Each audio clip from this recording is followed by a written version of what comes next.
अगर आप भी मेटा पे एडवर्टाइजमेंट रन करते हैं तो रुक जाइए, क्योंकि मेटा ने हाल फिलहाल में इतनी बड़ी अपडेट्स निकाली है कि जिनको सुनने के बाद आपके एड्स चलाने का तरीका बिल्कुल चेंज हो जाएगा। ये वाकई में मेटा की जो अपडेट्स हैं वैसे तो बहुत छोटी हैं, लेकिन बहुत पावरफुल है, जैसे कि बाहुबली। और कुछ चेंजेस तो ऐसे हैं कि जिनको सुनने के बाद आपकी नजरिया बिल्कुल चेंज हो जाएगा और मेटा के इस पावरफुल सीरीज को समझने के लिए आप और ज्यादा उत्साहित हो जाएंगे। तो अगर आप भी फेसबुक और इंस्टाग्राम पे ऐड चलाते हो तो ये वीडियो मिस मत करना, वरना अपने बाहुबली जैसे कैंपेन्स के विलन आप ही बन जाएंगे और आपके पैसे ऐसे वेस्ट हो जाएंगे कि जैसे आपको पता ही नहीं चला। चलिए शुरू करते हैं फिर। मेटा की नई सबसे बड़ी अपडेट ये है related to targeting of audience.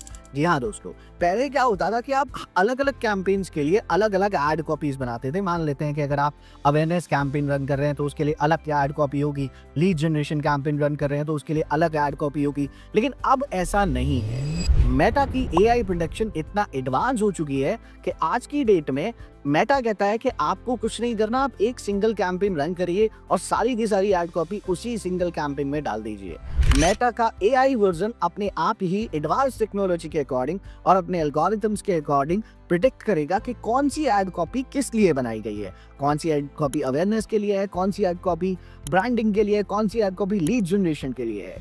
इस अपडेशन से मेटा के अंदर बहुत बड़ा पावरफुल सीरीज आई है और आपको एक हेल्प मिल गया कि जो आप मल्टीपल कैंपेन्स रन करते थे उससे बचने के लिए आप सिंगल कैंपेन पे अपना सारा कुछ एजेंडा यूज कर सकते हैं। यानी कि अब मैनुअल इंटरेस्ट टारगेटिंग कम हो रही है।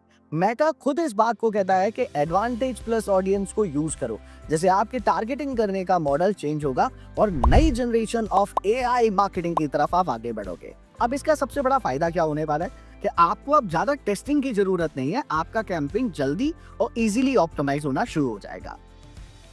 और दूसरा सबसे बड़ा चेंज है रिपोर्टिंग एंड एट्रीब्यूशन विंडो में सबसे बड़ा अपडेट। मेटा ने कुछ मैट्रिक्स हटा दिए हैं और कुछ नए मैट्रिक्स को इंट्रोड्यूस करा है, जैसे एडवर्टाइजर को क्लैरिटी मिल सके कि उसका प्लेसमेंट और उसकी जो क्रिएटिविटी है, जो डिजाइन है, वो कैसा परफॉर्म कर रही है। इन दोनों के ऑप्शंस आप चेक कर सकते हैं। अब कन्वर्जन लिफ्ट और एंगेजमेंट ब्रेकडाउन ज्यादा अच्छा डेटा आपको डिलीवर करने वाले हैं। ऐसा तब से हुआ है कि जब से iOS की नई अपडेट आ गई है। तो अगर आप भी रेगुलर बेसिस पे अपनी रिपोर्ट को एनालाइज करते हैं तो एक बात ध्यान रखिए, अपने डैशबोर्ड को रेगुलर अपडेट करते रहिए इन मैट्रिक्स के थ्रू। मेटा अब सबसे ज्यादा फोकस कर रहा है क्रिएटिव लेवल लर्निंग पे, यानी कि अब आप जो भी फोटो डालते हैं या फिर कोई वीडियो डालते हैं या कोई टेक्स्ट डालते हैं वो सीधा का सीधा इम्पैक्ट करेगा आपके कैंपेन लेवल पे।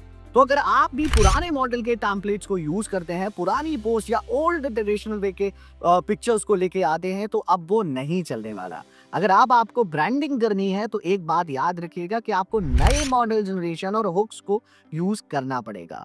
मेटा का एआई अब एनालाइज करते हैं कि कैसे यूजर का रिएक्शन आ रहा है, मतलब कि कितने लोग लाइक कर रहे हैं, कैसे फॉलो कर रहे हैं, कैसे कमेंट कर रहे हैं, कितना पसंद कर रहे हैं आपकी वीडियो को। और इन सब के बेसिस पे ही मेटा का जो सबसे बड़ा अपडेट है दैट इज के लर्निंग बेसिस को, आपके कैंपेन लेवल के लर्निंग बेसिस को ऑप्टिमाइज करता है। मेटा ने इसका एल्गोरिथम हाल फिलहाल में ही अपडेट किया है।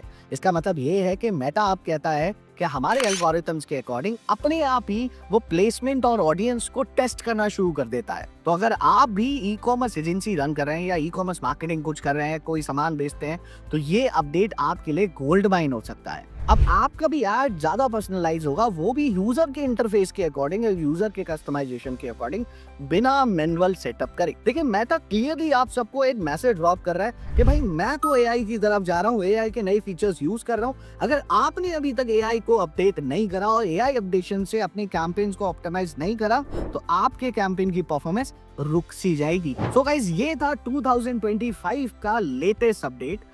अब अगली वीडियो आपको किस टॉपिक से रिलेटेड चाहिए या कौन सा अपडेट आपको सबसे ज्यादा परेशान करेगा, कमेंट बॉक्स में वो टाइप करें, मैं उससे रिलेटेड वीडियो बनाने की जरूर कोशिश करूंगा।